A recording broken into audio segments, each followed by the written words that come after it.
میں نے یہ تو سنا تھا کہ عربی عورتیں اپنے شوہروں کے ساتھ قریب ہونے کی بہت دیوانی ہوتی ہیں اور ان کو خوش کرنے کے لیے کئی ٹوٹکے بھی استعمال کرتی ہیں، مگر میری مالکن نے تو حد ہی کر دی جب انہوں نے شوہر کے پاس جانے سے پہلے تیل میں ایک چیز ملائی۔ اور وہ چیز کیا ہے جس سے وہ اپنے شوہروں کو خوش کرتی ہیں؟ جاننے کے لیے ویڈیو کو لازمی دیکھیے گا۔ بہت سی اشیاء ہمارے نزدیک کوئی اہمیت نہیں رکھتی، وہ ہمارے سامنے بھی پڑی رہے تو جب تک ہمیں اس کی ضرورت نہ ہو تو وہ ہمارے نزدیک بیکار ہے۔ ایسے ہی ایک سستی مگر کارآمد شے پھٹکڑی کا میری زندگی میں دخول جب ہوا تو میں حیران رہ گئی۔ جب میں سعودیہ میں اپنے شوہر کے پاس آئی تو ہر عربی عورت اس کو بہت زیادہ اپنی زندگی میں استعمال کرتی تھی اور اس کا استعمال وہ دوسروں سے چھپ کر کرتی تھی۔ نہ جانے اس میں کیا راز پوشیدہ تھا۔ میں جتنا جاننے کی کوشش کر رہی تھی اتنا ہی الجھتی جا رہی تھی۔ میں نہیں جانتی تھی کہ وہ چیز جو ابھی میرے لیے کوئی اہمیت ہی نہیں رکھتی، وہ آگے جا کر میرے لیے بہت اہمیت کی حامل ہونے والی ہے، جو میرے تمام مسائل کو حل کر دے گی اور مجھے کہاں سے کہاں پہنچا دے گی۔ اگر مجھے پہلے ہی پتہ ہوتا تو میں اپنی زندگی میں اس شے کو لازمی استعمال کر لیتی۔ میرے دل میں پھٹکڑی کے لیے تجسس تب بیدار ہوا تھا جب میں اس عورت کے گھر میں کام کرنے کے لیے گئی تھی۔ آج مجھے یہاں پر کام کرتے ہوئے تیسرا دن تھا اور میرا اپنی بیگم صاحبہ کے بارے میں خیال تھا کہ وہ بہت ہی زیادہ اچھی خاتون تھی، نیک، ہمدرد اور دوسروں کی مدد کرنے والی، اور تیسرے ہی دن میرا ان کے بارے میں خیال بدل گیا تھا۔ اس کی وجہ بھی کوئی خاص نہیں تھی، ایک معمولی سی بات پر انہوں نے مجھے بے عزت کر کے رکھ دیا تھا اور ساتھ پھٹکڑی کے بارے میں میرے دل میں تجسس بھی بیدار کر دیا تھا، اور میں سوچنے پر مجبور ہو گئی تھی کہ نہ جانے اس میں ایسا کون سا راز پوشیدہ ہے جس کی خاطر انہوں نے مجھے یوں کھری کھری سنا دی ہیں۔ اور بعد میں انہوں نے اس بات پر مجھ سے معذرت بھی کر لی تھی اور یہ سوچنے پر مجبور بھی کر دیا تھا کہ اس میں ایسا کیا راز چھپا ہوا تھا۔ ایک دن جب میں کھانا بنا رہی تھی تو بیگم صاحبہ کہنے لگی کہ کافی دنوں سے میری ملازمہ کام پر نہیں آ رہی، جس کی وجہ سے کچن کے کیبنٹ وغیرہ سخت ہی خراب حالت میں ہیں۔ اگر تم ان کی صفائی اچھے سے کر دو تو میں تمہیں اس کی اضافی رقم دوں گی۔ اندھے کو کیا چاہیے، دو آنکھیں۔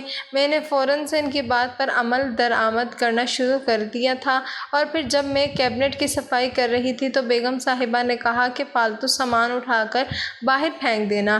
اس میں ایک کالے رنگ کا شاپر پڑا ہوا تھا جس کو کھول کر دیکھا تو اس میں پھٹکڑی پڑی ہوئی تھی۔ اتنی ڈھیر ساری پھٹکڑی دیکھ کر میں حیران رہ گئی، اور پھر جب شاپر کو کھول کر دیکھا تو وہ مٹی سے اٹا ہوا تھا۔ وہ پھٹکڑی بہت ہی زیادہ خراب حالت میں تھی۔ میں نے سوچا کہ یہ تو بیگم صاحبہ کے کسی کام کی نہیں ہے، اور پھر فالتو سامان کے ساتھ میں نے پھٹکڑی کو بھی باہر پھینک دیا تھا۔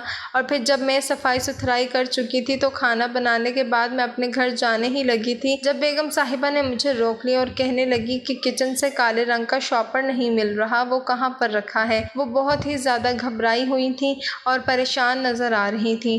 پہلے تو کافی دیر تک مجھے سمجھ ہی نہیں لگی کہ وہ کیا کہہ رہی ہیں۔ پھر جب انہوں نے پھٹکڑی کا نام لیا تو وہ فوراً سے میرے ذہن میں شاپر وہ آ گیا، اور میں نے انہیں بتایا کہ وہ شاپر تو میں نے باہر پھینک دیا ہے کیونکہ وہ تو خراب ہو چکی تھی، وہ تو کسی بھی کام کی نہیں تھی۔ بیگم صاحبہ یہ سن کر غصے سے لال پڑ گئی اور فوراً سے وہاں پر پہنچی جہاں پر میں نے فالتو سامان پھینکا تھا، مگر اب تو کوڑے والا سب کچھ اٹھا کر لے جا چکا تھا۔ بیگم صاحبہ مجھے کہنے لگی کہ کچھ پھینکنے سے پہلے مجھے بتانا تو چاہیے تھا، تم جانتی ہو کہ وہ کتنی قیمتی چیز تھی۔ اور میں حق تک سے ان کو کھڑی دیکھتی رہ گئی۔ پھٹکڑی جیسی سستی اور عام سی چیز کے لیے انہوں نے مجھے بری طرح سے ڈانٹ کے رکھ دیا تھا۔ اس بات پر میرا موڈ بری طرح سے آف ہو گیا تھا۔ ان کی باتوں کی وجہ سے مجھے بہت زیادہ رونا آ رہا تھا۔ جب میں گھر میں گئی تو میرا موڈ بری طرح سے آف دیکھ کر میرے شوہر نے اس بارے میں پوچھا تو میں نے انہیں ساری بات بتا دی۔ یہ سن کر انہوں نے مجھے تسلی دی اور کہنے لگے کہ بس تھوڑا سا ہی وقت مشکل ہے، صبر کے ساتھ ہی وقت گزار لو، میں انشاءاللہ جلد ہی بالکل ٹھیک ہو جاؤں گا اور تمہیں پھر گھر کے باہر نکلنے کی ضرورت ہی نہیں پڑے گی۔ ان کی بات سن کر میں خاموش ہو گئی تھی، مگر دل ہی دل میں یہ بات کھٹک رہی تھی کہ انہوں نے پھٹکڑی کی وجہ سے مجھے اتنا کیوں ڈانٹا، جبکہ کل مجھ سے ان کا اتنا قیمتی ڈیکوریشن پیس ٹوٹ گیا تھا اور اس بات پر انہوں نے مجھے کچھ بھی نہیں کہا تھا۔ جب یہی بات میں نے اپنے شوہر سے پوچھی تو وہ کہنے لگے کہ میں کچھ بھی نہیں جانتا اس بارے میں، اور میں سوچ رہی تھی کہ نہ جانے کیوں عربی خواتین کے لیے پھٹکڑی بہت زیادہ اہمیت کی حامل ہے، مگر سوال یہ تھا کہ جیسی سستی چیز کو وہ اتنی اہمیت کیوں دے رہی تھیں، کیونکہ ہمارے پاکستان میں تو یہ ہر جگہ پر بک رہی تھی اور پاکستانی تو اس کا اتنا زیادہ استعمال نہیں کرتے تھے۔ مجھے مزید پیسوں کی ضرورت پڑی تو میں نے ایک اور گھر میں کام کرنا شروع کر دیا تھا، اور جب میں اس گھر میں گئی تو یہ دیکھ کر میں حیران رہ گئی کہ اس کے کچن کی کیبنٹ میں بہت زیادہ تعداد میں پھٹکڑی پڑی ہوئی تھی۔ پھر میں نے خیال کے تحت بیگم صاحبہ سے پوچھا کہ آپ اس پھٹکڑی کا استعمال کس لیے کرتی ہیں؟ یہ سن کر انہوں نے بات بدل دی اور کھانا اچھے سے بنانے کی تاکید کر کے کچن سے باہر چلی گئی تھیں، اور میں حیران پریشان رہ گئی۔ اور پھر ایسا ہی ہونے لگا تھا۔ دونوں گھروں کی بیگم صاحبہ کچن کا کوئی کام نہیں کرتی تھی، ہر کام کے لیے انہوں نے ملازم رکھے ہوئے تھے۔ جب مجھ پر کام کا بوجھ بڑھ گیا تو پھر میں نے ایک گھر کا کام کرنا چھوڑ دیا تھا، مگر میں یہ سوچ کر حیران ہو رہی تھی کہ آخر دونوں خواتین پھٹکڑی کو اس قدر چھپا چھپا کر کیوں رکھتی تھیں۔ بیگم صاحبہ کے ہاں مجھے کھانا بناتے ہوئے کافی دیر گزر گئی تھی۔ آج ان کے گھر میں کچھ مہمانوں نے آنا تھا، اس لیے صبح سے لے کے رات تک میں نے وہیں پہ رکنا تھا۔ اس کے لیے بیگم صاحبہ نے مجھے الگ سے اضافی رقم بھی دی تھی، اور زیادہ رقم کے لالچ میں ہی میں یہاں پر کام کرنے کے لیے تیار ہو گئی تھی، کیونکہ میری ساس اب بہت زیادہ بیمار تھیں، اوپر سے میری نند کی شادی بھی سر پر آن کھڑی تھی۔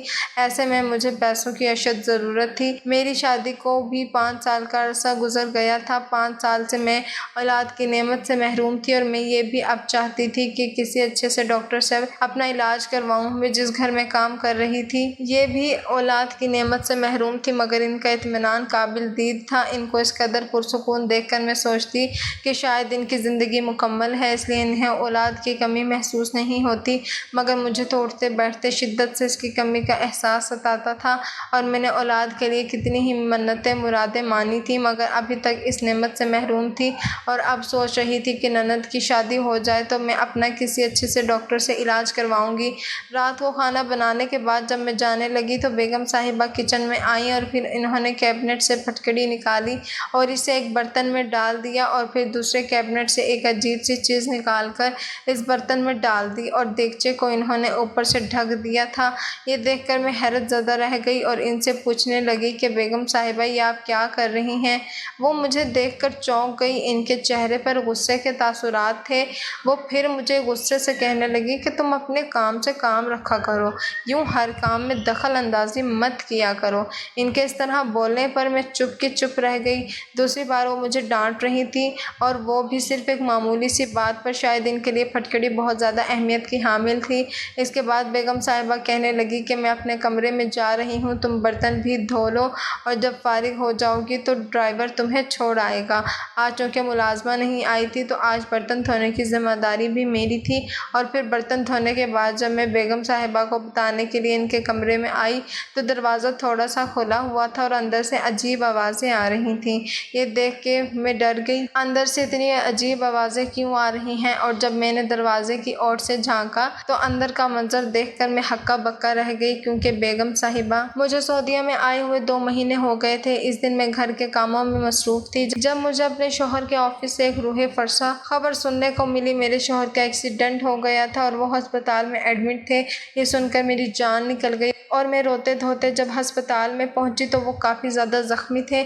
ان کی ایک ٹانگ فریکچر ہو چکی تھی اور وہ کام کاج کرنے سے قاصر تھے۔ ان کی تمام جمع پونجی تنخواہ ہسپتال کے اخراجات میں ہی اٹھ گئی تھی، اور اب وہ بہت ہی زیادہ پریشان تھے۔ خرچوں کی ایک طویل فہرست تھی جو ہمارا منہ چڑھا رہی تھی۔ میری ساس بیمار رہتی تھی، ان کی دوائیوں کا خرچہ، باقی گھر کے اخراجات، اس وجہ سے ہم دونوں بہت ہی زیادہ پریشان تھے۔ گھر میں کھانے کے بھی لالے پڑنے لگے تھے۔ میرے شوہر بہت ہی زیادہ چڑچڑے ہو گئے تھے۔ ہر وقت وہ اسی سوچ میں گم رہتے تھے کہ کیا کیا جائے۔ کمپنی انہیں تنخواہ تو دے رہی تھی، مگر آدھی سے زیادہ تنخواہ ان کی دوائیوں اور گھر میں خرچ ہو جاتی تھی، اور ہمارے پاس چند پیسے ہی بچتے تھے۔ ایسے میں ہم دونوں کے لیے گزارا کرنا بہت مشکل ہو گیا تھا۔ تبھی میں نے ڈرتے ڈرتے اپنے شوہر سے جب کام کرنے کی بات کی تو وہ میری توقع کے مطابق آگ بگولا ہو گئے اور کہنے لگے کہ میں ابھی مرا نہیں ہوں، ابھی میں زندہ ہوں۔ تمہیں یوں دریا غیر میں کام کرنے کے لیے گھر سے نکلنے نہیں دے سکتا، تمہیں یوں دیارے غیر میں کام کرنے کے لیے گھر سے نکلنے نہیں دے سکتا۔ مگر میں بھی کیا کرتی، مجبور تھی۔ اور جب بار بار اپنے شوہر کے سامنے میں نے یہ بات رکھی تو وہ کہنے لگے کہ ٹھیک ہے، مگر تم کام کیا کرو گی یہ بھی تو بتاؤ۔ میں نے ان کے سامنے کھانا بنانے کی تجویز رکھی۔ میرے ہاتھ میں بہت زیادہ ذائقہ تھا اور ہر کوئی میرے کھانے کی تعریف کرتا تھا۔ میرے شوہر نہ چاہتے ہوئے بھی اس بات پر راضی ہو گئے کیونکہ وہ بہت مجبور تھے۔ ان کو معلوم تھا کہ زندگی کی گاڑی اس طرح نہیں چلتی ہے۔ میں نے ان سے کہہ دیا تھا کہ آپ جب ٹھیک ہو جائیں گے تو میں یہ کام چھوڑ دوں گی۔ پھر میں قریب ہی ایک عربی عورت کے گھر گئی اور اسے اپنی خدمات پیش کی تو اس نے مجھے سر سے لے کر پاؤں تک دیکھا۔ ایسے لگ رہا تھا جیسے وہ پاکستانیوں کو پسند نہیں کرتی، مگر پھر اس نے مجھے کھانا بنانے کے لیے کچن بھیج دیا تھا۔ کہنے لگی اگر تمہارا کھانا پسند آ گیا تو تمہیں اس نوکری پر رکھ لوں گی کیونکہ ہمارا شیف کھانا بہت ہی زیادہ بد ذائقہ بناتا ہے۔ اس کی بات سن کر میں نے جی جان سے کھانا بنایا تھا۔ میں پوری امید تھی کہ یہ کھانا اسے پسند آئے گا اور ایسا ہی ہوا۔ اس نے مجھے نہ صرف نوکری پر رکھ لیا تھا بلکہ مجھے انعام کے طور پر ایک اضافی رقم بھی دی تھی۔ میں خوشی سے دیوانی ہو گئی تھی۔ مجھے اس عورت سے کوئی مسئلہ نہیں تھا۔ ان کی ایک ہی بات مجھے بہت عجیب لگتی تھی کہ وہ پھٹکڑی کا اس طریقے سے استعمال کیوں کر رہی تھیں۔ سب سے زیادہ حیرت کی بات یہ تھی کہ اس کا استعمال کس چیز کے لیے تھا۔ میری دونوں مالکن پھٹکڑی کو باقاعدہ طور پر استعمال کرتی تھیں۔ ہر روز وہ کچن کے کیبنٹ سے پھٹکڑی اٹھاتی تھیں، مطلب کہ وہ پھٹکڑی کا روز کی بنیاد پر استعمال کرتی تھیں۔ مجھے بات سمجھ میں نہیں آ رہی تھی آخر وہ اس کا کیا کرتی تھیں کیونکہ کام تو ان کے سارے نوکر چاکر کرتے تھے۔ کیا وہ کسی ذاتی ضرورت کے لیے پھٹکڑی کا استعمال کرتی تھیں؟ اس طرح کی باتیں میرے ذہن میں آتی تھیں۔ پھر میں ڈرائیور کے ساتھ کام ختم کرنے کے بعد اپنے گھر آ گئی۔ آج مجھے بیگم صاحبہ نے میرے کام سے زیادہ اضافی رقم دی تھی۔ شاید یہ ان کا احساس ندامت تھا یا وہ میرے کام سے خوش ہوئی تھیں۔ بہرحال جو بھی تھا میرا اس میں فائدہ ہو گیا تھا اور اب میرے شوہر بھی پہلے سے کافی حد تک بہتر ہو گئے تھے، چلنے پھرنے کے قابل ہو گئے تھے اور کچھ دنوں تک انہوں نے اپنے آفس میں دوبارہ سے کام کے لیے چلے جانا تھا۔ وہ مجھ سے بہت خوش تھے۔ انہیں اس چیز کا احساس تھا کہ میں نے ان کا ساتھ نہیں چھوڑا بلکہ اس مشکل وقت میں ان کی مدد کی جب ہی وہ میری بہت زیادہ قدر کرتے تھے اور مجھ سے محبت بھی پہلے سے زیادہ کرنے لگے تھے۔ اب جب بھی میں ان کے سامنے اولاد کی کمی کا رونا روتی تو وہ الٹا مجھے سمجھاتے اور کہتے کہ سب ٹھیک ہو جائے گا، اللہ نے چاہا تو وہ ہمیں اس نعمت سے ضرور نوازے گا، تم بہت اچھی ہو اور اللہ پاک اچھے لوگوں کا صبر ضائع نہیں کرتا۔ ان کی بات پر میں مسکراتی تھی۔ پھر جب میں نے اپنی الجھن کا ذکر ان سے کیا تو وہ کہنے لگے کہ یہ ایک تو تم بہت ہی زیادہ متجنس طبیعت کی مالک ہو، کیوں ہر بات کے پیچھے پڑ جاتی ہو؟ اب جب وہ اس بات کے بارے میں تمہیں نہیں بتانا چاہتی تو تم کیا ہی کر سکتی ہو سکتا ہے کہ یہ ان کا ایسا راز ہو جو وہ کسی اجنبی پر ظاہر نہ کرنا چاہتی ہوں۔ اور پھر میں چپ کی چپ رہ گئی تھی۔ آج جو کچھ میں نے دیکھا تھا اس کا ذکر اپنے شوہر سے نہیں کیا تھا۔ کچھ دنوں کے بعد میرے شوہر صحت یاب ہو گئے تھے۔ پھر انہوں نے اپنے آفس میں جانا شروع کر دیا تھا۔ ان کو آفس میں رخصت کر کے میں نے بھی سوچ لیا تھا کہ یہ مہینہ مکمل ہوتے ہی میں بھی یہ نوکری چھوڑ دوں گی اور ان کے جانے کے بعد میں آنکھوں سے مسکراتی تھی اور تھوڑی دیر کے بعد خود بھی اپنے کام پر چلی گئی تھی۔ وہ عورت بہت اچھی تھی مگر نہ جانے کیوں پھٹکڑی کا جب بھی ذکر آتا تھا تو وہ آگ بگولا ہو جاتی تھی اور تمام لحاظ بالائے طاق رکھ دیا کرتی تھی۔ اور اب جب میں نے اسے ایسا استعمال کرتے دیکھا تو تب سے میں حیران تھی۔ اب میں نے سوچ لیا تھا کہ میں اس راز سے پردہ اٹھا کر رہوں گی۔ ہمارے محلے میں ایک انڈین مسلم فیملی رہتی تھی۔ اس عورت کی میرے ساتھ اچھی لیک سلیک ہو گئی تھی۔ وہ شروع سے ہی یہیں پر رہائش پذیر تھے۔ وہ مجھ سے بہت اچھی طرح سے ملتی تھی مگر میرے شوہر کو میرا ان لوگوں کے گھر میں آنا جانا پسند نہیں تھا۔ جب بھی میں ان کے گھر میں آتی جاتی میرے شوہر کو میرا ان لوگوں کے گھر میں آنا جانا پسند نہیں تھا۔ جب بھی میں اتنا ان کے گھر میں آتی جاتی نہیں تھی۔ اس دن کام سے چھٹی تھی کیونکہ آج بیگم صاحبہ گھر پر نہیں تھی اور انہوں نے مجھے آج کی چھٹی دے دی تھی۔ آج میں پرسکون تھی۔ تھوڑی دیر کے بعد مجھے دروازے پر بیل سنائی دی۔ میں نے دروازہ کھولا تو سامنے وہی عورت کھڑی تھی۔ وہ کہنے لگی کہ میری طبیعت سخت خراب ہے اور میں اکیلی ہوں، مجھے ہسپتال میں جانا ہے۔ اگر عام حالات ہوتے تو میں اسے انکار کر دیتی مگر اب وہ بیمار تھی اور اسے میری مدد کی ضرورت تھی۔ جب ہی پھر میں اس کے ساتھ ہسپتال میں چلی گئی تھی۔ اس عورت کی شادی کو 10 سال کا عرصہ گزر گیا تھا اور وہ بھی ابھی تک اولاد کی نعمت سے محروم تھی۔ جب میں اس کے ساتھ ہسپتال میں گئی تو ڈاکٹر نے اسے بتایا کہ وہ ماں بننے والی ہے۔ یہ سن کر خوشی سے اس کی آنکھوں سے آنسو نکل پڑے اور وہیں پر میرے دل میں بھی یہ احساس پیدا ہو گیا کہ کاش میں بھی یہ خبر سن سکوں۔ یہ بات سننے کے لیے میرے تو کان ہی ترس گئے تھے۔ جب ڈاکٹر نے اسے پوچھا کہ آپ کون سی میڈیسن استعمال کر رہی ہیں، میں بھی یہ بات جاننے کے لیے بے تاب تھی۔ وہ اسے کہنے لگی کہ آپ کے بتائے ہوئے نسخے کا استعمال کیا تھا اور اللہ پاک نے کرم کر دیا۔ یہ بات سن کر میں حیرت سے اس کی طرف دیکھنے لگی۔ میں اب جل جلدی سے وہ نسخہ جاننے کے لیے تڑپ رہی تھی جس کی وجہ سے اس عورت پر اللہ پاک نے اتنے سال کے بعد کرم کیا تھا۔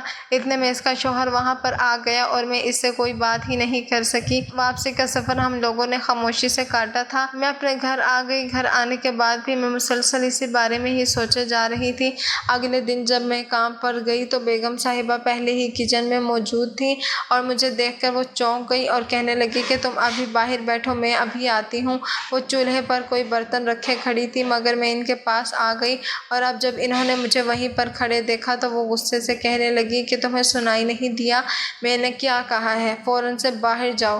ان کی اس حد درجہ تذلیل پر میرا غصے سے برا حال ہو گیا تھا مگر چونکہ میں اس کے گھر میں کھڑی تھی اور اس کا کام کر رہی تھی اس لیے میں نے اپنے غصے کو کنٹرول کر لیا، مگر مجھے اس عورت کا رویہ بہت برا لگا تھا۔ نہ جانے وہ کبھی کبھی اتنا اوور ریئیکٹ کیوں کرتی تھی اور بعد میں وہ معذرت بھی کر لیتی تھی۔ اب جب میں سٹنگ ایریا میں آ کر بیٹھ گئی تو تھوڑی ہی دیر کے بعد وہ عورت کچن سے باہر نکلی۔ اس نے اپنے لباس میں کوئی چیز چھپا رکھی تھی۔ چور نظروں سے مجھے دیکھتے ہوئے اپنے کمرے میں چلی گئی تھی اور تھوڑی دیر کے بعد آ کر مجھے کہنے لگی کہ اچھا سا کھانا بنا دو۔ اب وہ مجھ سے نارمل انداز میں بات چیت کرنے لگی جیسے کہ ہم دونوں میں اس سے پہلے کوئی بات ہی نہیں ہوئی تھی اور میں اس کے پل پل رنگ بدلتے ہوئے رویے پر حیران پریشان رہ گئی تھی۔ خالی دیگچہ سنک میں پڑا ہوا تھا۔ اب جب میں نے دیکھا تو اس برتن میں کھانے کے بجائے کوئی اور ہی چیز تھی جس کی عجیب سی اسمیل آ رہی تھی۔ میں نے اس دیگچے کو اچھے سے دھویا اور پھر اسی میں کھانا بنانے لگی۔ تھوڑی دیر کے بعد مالکن کچن میں مجھے چائے بنانے کے لیے کہنے کے لیے آئی مگر جب اس کی نظر دیگچے پر پڑی تو وہ بری طرح سے چیخ پڑی اور مجھ پر چلانے لگی، جاہل عورت تم کوئی بھی کام ڈھنگ سے نہیں کرتی ہو۔ اور مجھ پر چلانے لگی، جاہل عورت تم کوئی بھی کام ڈھنگ سے نہیں کرتی ہو۔ تمہیں اس دیگچے کو استعمال کرنے کی کیا ضرورت؟ اس میں تم نے کھانا کیوں بنایا ہے؟ کیا اور باقی برتن ختم ہو گئے تھے؟ اب پھر وہ مجھ پر برس رہی تھی اور اب میری برداشت بھی جواب دے گئی تھی۔ تبھی میں نے اس سے کہا کہ اس دیگچے میں ایسی کون سی خاص بات ہے جو اس میں بندہ کھانا نہیں بنا سکتا، اور ویسے بھی اس کو میں نے اچھے سے دھو کر ہی استعمال کیا ہے۔ اب کی بار وہ کہنے لگی کہ میں نے اس میں دوا بنائی تھی اور اس برتن کو میں کھانے میں استعمال نہیں کرتی، یہ اسی دوا کے لیے مخصوص کر کے رکھا ہے، مگر تم ہمیشہ کوئی نہ کوئی گڑبڑ کر دیتی ہو۔ اور پھر وہ کچن سے باہر نکل گئی۔ اب میں نے سوچ لیا تھا کہ آج کے بعد میں یہاں پر کام کرنے کے لیے نہیں آؤں گی۔ تبھی میں بیگم صاحبہ کے کمرے میں گئی اور انہیں جب اپنا فیصلہ سنایا تو وہ حیران سی ہو کر میرے چہرے کی طرف دیکھنے لگی۔ کیا مطلب اس بات کا کہ تم کام نہیں کرو گی؟ تم جانتی ہو کہ مجھے تمہاری ضرورت ہے اور تمہارے ہاتھ کا کھانا بھی مجھے پسند ہے۔ میرا شوہر تمہارے کھانے سے بہت خوش ہے، وہ تمہارے ہاتھ کے سوا کسی کا کھانا نہیں کھاتے ہیں۔ تم اس طرح مجھے چھوڑ کر نہیں جا سکتی ہو، اور اگر تم چلی جاؤ گی تو کچن کا کام کون کرے گا؟ بیگم صاحبہ یہ آپ کی ذمہ داری ہے، میں روز روز ذرا سی بات پر آپ سے بے عزتی نہیں کروا سکتی۔ میں کوئی پیشے سے ملازمہ نہیں ہوں، مجبوری میں شوہر کے ایکسیڈنٹ کی وجہ سے مجھے یہ کام کرنا پڑا تھا، لیکن اب میرے شوہر مکمل طور پر صحت یاب ہو گئے ہیں اور آفس جانے لگے ہیں، اس وجہ سے اب میں یہ کام نہیں کروں گی۔ بیگم صاحبہ حیران رہ گئی اور کہنے لگی کہ تم کو میری کون سی بات بری لگی؟ اور میں حیرت سے ان کی طرف دیکھ رہی تھی۔ کیا ان کو ذرا بھی احساس نہیں تھا کہ وہ اتنی چھوٹی سی عام سی چیز کی وجہ سے میری کتنی بے عزتی کر دیتی ہیں؟ شاید کرنے والے کو احساس نہیں ہوتا ہے، جس کی بے عزتی ہوتی ہے، جس پر بیتتی ہے وہی جانتا ہے۔ مجھے آخر سمجھ نہیں آتی کہ ان پھٹکڑی میں ایسا کون سا راز ہے جس کی وجہ سے آپ مجھے معمولی سی بات پر ڈانٹ کر رکھ دیتی ہیں۔ ان کے چہرے پر ایک تاریک سایہ لہرایا اور وہ بیڈ پر بیٹھ گئی اور کہنے لگی کہ یہ راز نہیں بلکہ میری کمزوری ہے جو میں کسی پر عیاں نہیں کرنا چاہتی۔ یہ کہہ کر ان کی آنکھوں سے ٹپ ٹپ کر کے آنسو بہنے لگے۔ تھوڑی دیر پہلے ان کا غصے سے چہرہ تپ رہا تھا اور اب وہ رو رہی تھی۔ مجھے ان کی کوئی بات سمجھ میں نہیں آ رہی تھی۔ تب بھی میں ان کے پاس بیٹھ گئی اور ان سے کہنے لگی کہ کیا بات ہے، آپ اس قدر پریشان کیوں ہیں؟ میرا پوچھنا ہی تھا کہ وہ پھوٹ پھوٹ کر رو پڑی اور کہنے لگی کہ کتنے سالوں سے میں اس کمزوری کی وجہ سے خود کو کمتر محسوس کر رہی ہوں، کھل کر سانس نہیں لے سکتی، کسی سے بات نہیں کر سکتی۔ مجھے لگتا ہے کہ ہر کوئی مجھ پر ہنسے گا، مجھ پر طنز کرے گا، اسی لیے میں کسی کے سامنے اس بات کا اظہار نہیں کرتی اور سب کے سامنے ہنستی بولتی ہوں مگر اکیلے روتی ہوں۔ مجھے ان سے ہمدردی محسوس ہونے لگی اور میں نے انہیں کہا کہ آپ مجھے بتائیں کہ آپ کو کیا مسئلہ ہے، کیا پریشانی ہے۔ وہ گہری سانس لے کر کہنے لگی کہ میری شادی کو 10 سال ہو گئے ہیں، میں نے ہر طرف سے علاج معالجہ کروا کر دیکھا ہے، میرے اور میرے شوہر کے تمام ٹیسٹ بالکل ٹھیک ہیں، مگر اس کے باوجود بھی ہم اولاد کی نعمت سے محروم ہیں۔ مجھے ایک حکیم نے بتایا تھا کہ میں یہ نسخہ استعمال کروں تو اللہ پاک مجھ پر کرم کر دے گا، مجھے صاحب اولاد کر دے گا، مگر اس نسخے کو استعمال کرتے ہوئے بھی 1 سال ہو گیا ہے، ابھی تک مجھے کوئی فائدہ نہیں ہوا۔ کون سا نسخہ؟ میں نے چونک کر ان سے پوچھا، کیونکہ میں بھی تو بے اولادی کا شکار تھی۔ میں بھی ایسے تمام ٹوٹکوں کو غور سے سنا کرتی تھی جس میں بے اولادی کا علاج موجود تھا۔ تبھی وہ کہنے لگی کہ مجھے حکیم نے کہا تھا کہ پھٹکڑی کو ایک بادام کے تیل میں ملا کر خوب پکانا ہے اور پھر رات کو اس کو ناک میں ٹپکانا ہے اور ناف سے نیچے لگانا ہے، اور اگر اللہ نے چاہا تو تم ضرور اولاد کی نعمت پاؤ گی۔ اس کی بات سن کر میں حیران رہ گئی۔ پھٹکڑی کا یہ استعمال میں نے پہلی بار سنا تھا اور میں سوچ رہی تھی کہ اب میں بھی اس کا استعمال کروں گی، مگر اس سے پہلے کہ میں اس کا استعمال کرتی، اللہ پاک نے میری سن لی تھی اور اس نے مجھے یہ خوشخبری سنا دی تھی کہ میرے قدموں میں جنت تعمیر ہونے والی ہے۔ یہ سن کر ہم دونوں کے پاؤں خوشی سے زمین پر نہیں ٹک رہے تھے۔ میرے شوہر کا کہنا تھا کہ اس حالت میں تمہیں گھر میں سب لوگوں کے ساتھ ہونا چاہیے، تمہیں آرام کرنا چاہیے، اور پھر ان کے کہنے کی وجہ سے میں پاکستان واپس آ گئی تھی، مگر اپنے ساتھ یہ ٹوٹکا بھی لے کر آئی تھی، اور جس عورت کو بھی میں نے یہ ٹوٹکا بتایا وہ اولاد کی نعمت سے مالا مال ہو گئی تھی۔ یقیناً ایسی عام سی چیزیں ہم جن کو حقیر اور فضول سمجھتے ہیں، ان میں اللہ تعالیٰ نے بہت شفا رکھی ہے۔ لوگ ان کو بہت سے مسائل کے لیے استعمال کرتے ہیں اور صحت یاب ہوتے ہیں، شفا پاتے ہیں۔